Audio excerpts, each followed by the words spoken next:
who once said that a black political opponent was, quote, should be hanging from an effing crane, end of quote.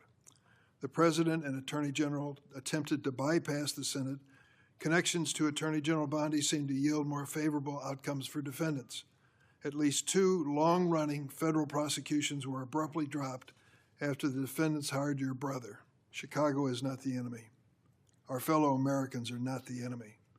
It is abhorrent for the President, who is supposed to represent all Americans regardless of political party. Those moments hit like thunder in a Senate hearing that was already tense. Senator Durbin didn't just criticize, he accused Attorney General Pam Bondi of turning the Justice Department into a political arm of the Trump administration. From corruption claims to moral outrage, this wasn't a typical opening statement, it was a warning shot. Let's break down what happened, why it matters, and how it's reshaping the conversation around the DOJ. Thanks, Chairman Grassley, for holding this oversight hearing. Welcome, Attorney General Bondi. I'm glad that we are following this committee's longstanding tradition of regular oversight hearings with the Attorney General, the Director of the FBI, and the Secretary of Homeland Security. These hearings have never been more important as President Trump turns the full force of the federal government on Chicago and other American cities. The assault on the city I am proud to represent is just one example of how President Trump and Attorney General Bondi shut down justice at the Department of Justice even before the President's party, controlling the White House, Senate, and House of Representatives, shut down the government. The Attorney General has systematically weaponized our nation's leading law enforcement agency to protect President Trump and his allies and attack his opponents and, sadly, the American people. You have purged hundreds of senior career officials since you first appeared before us. These men and women had dedicated their careers to protecting the American people. As a result, the department has lost literally thousands of years of law enforcement expertise. To be specific, you disbanded the FBI's Foreign Influence Task Force and the National Cryptocurrency Enforcement Team. Right from the start, Durbin frames the entire hearing as a battle for the soul of the Justice Department. He's not just questioning decisions, he's painting a picture of chaos and political loyalty replacing experience and integrity. You can see his strategy. Frame Bondi as the enabler of Trump's most aggressive moves. During your confirmation hearing, I asked you about your many potential conflicts of interest as a former lobbyist. You responded under oath, quote, "You will consult with career ethics officials within the department and make the appropriate decision," end of quote. But the Justice Department then removed those career ethics officials and put in their place inexperienced political appointees beholden to President and you. And you've effectively shut down the Office of Professional Responsibility, which investigates misconduct by Department of Justice attorneys. Now, with these ethical guardrails out of the way, corruption has run rampant at the Department of Justice. Although you've been a registered foreign agent for Qatar, you did not recuse yourself from signing off on President Trump's solicitation of a free jet from the royal family, even though this gift was clearly illegal. Connections to Attorney General Bondi seem to yield more favorable outcomes for defendants. At least 2 long-running federal prosecutions were abruptly dropped after the defendants hired your brother.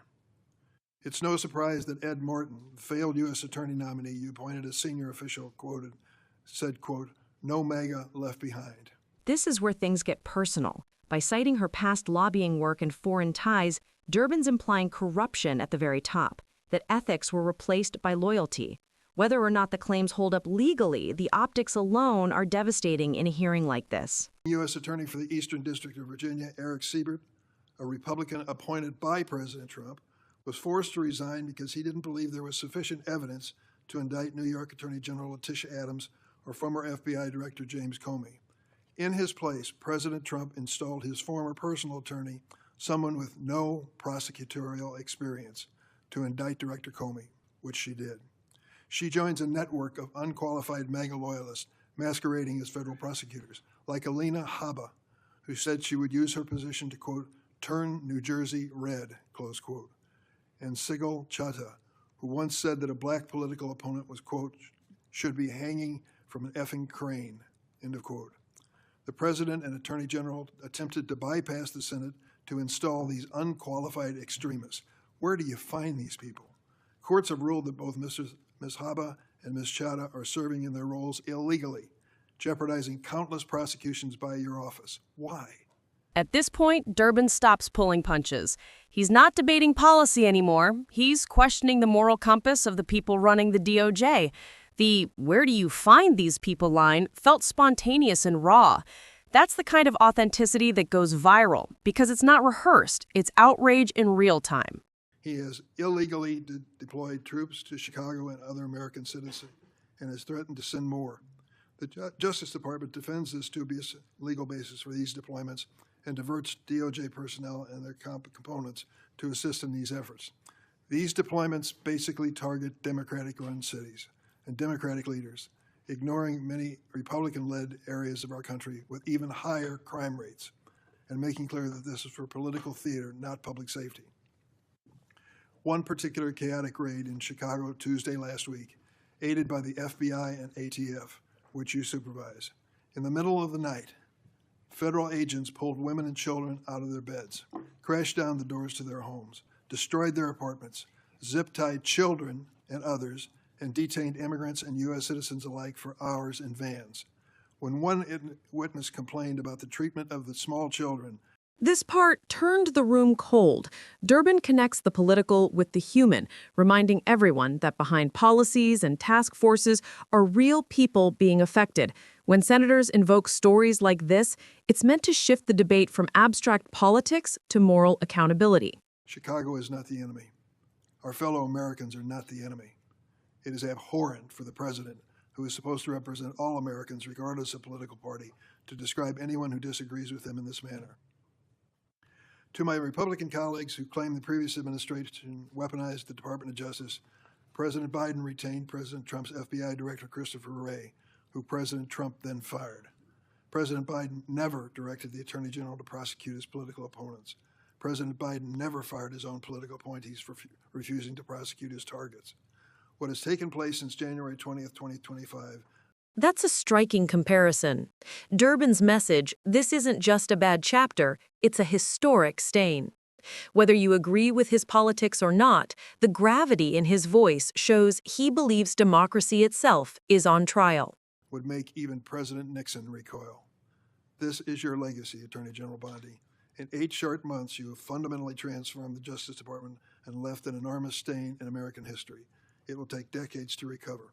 Thank you, Mr. Chairman. What you just heard from Senator Dick Durbin wasn't just oversight. It was an indictment of how far he believes the Justice Department has fallen under Pam Bondi's leadership. Every accusation, from firing career prosecutors to ignoring ethics, built toward one theme, that justice in America is being traded for loyalty.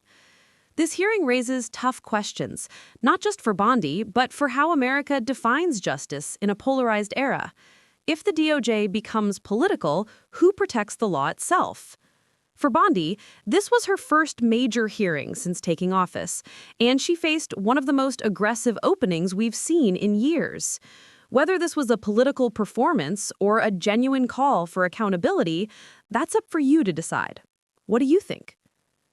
And when Durbin said, Chicago is not the enemy, our fellow Americans are not the enemy, it landed differently. Because that wasn't about one city, it was about the message this administration sends to the entire country, that dissent equals disloyalty, that criticism makes you the target.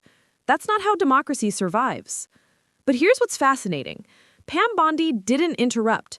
She didn't object. She sat through that entire barrage of accusations in silence. Some call that composure. Others say it's the confidence of someone who knows she's protected by the power structure around her. Either way, it made the hearing feel like a standoff between accountability and authority.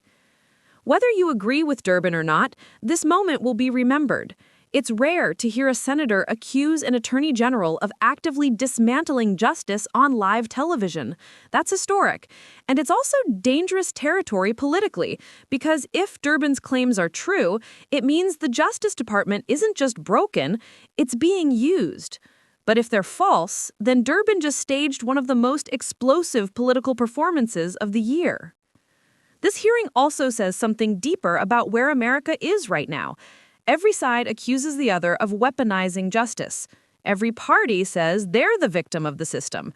And somewhere in the middle, ordinary Americans, the people who just want fairness, safety, and truth, are left wondering who's actually telling the truth.